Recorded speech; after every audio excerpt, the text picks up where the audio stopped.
Il se trouve que les membres d'Ashley Madison n'étaient pas les seuls à cacher des secrets. L'entreprise aussi.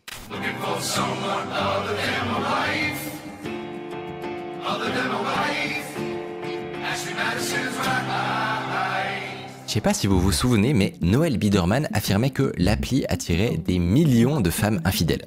Sauf que dès le premier dump, on découvre que c'est n'importe quoi. Dans la base client, on en trouve seulement 5,5 millions. Une femme pour 7 hommes.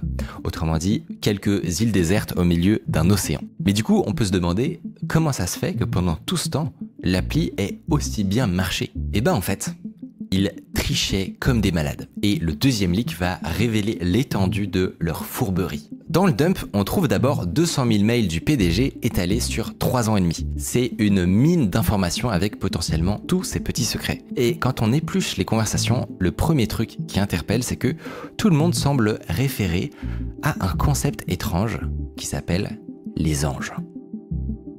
Et se demande comment vont les anges. Est-ce que tu as créé des anges? Comme vous l'aurez peut-être deviné, ces anges, ce sont des faux profils.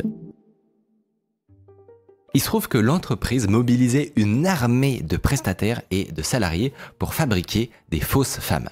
Et ils le faisaient à un niveau industriel. Et l'autre truc qu'on découvre, c'est que mine de rien, tout ça coûtait un fric monstrueux à la boîte. Alors, comment à la fin ils s'y retrouvaient? On n'aurait potentiellement jamais eu la réponse à cette question si dans le dump il n'y avait pas eu un deuxième trésor, le code source de l'application. Les pirates ont eu la générosité de balancer toute la stack. Franchement, c'est assez dingue. On a rarement accès à autant de choses. Et ça pose quelques questions sur l'origine de la source d'ailleurs. Si on fouille bien dans le code, on finit par trouver des programmes très particuliers. Des fembots. En fait, ils avaient développé des robots féminins pour envoyer automatiquement au moment idéal des messages à leurs nouveaux clients.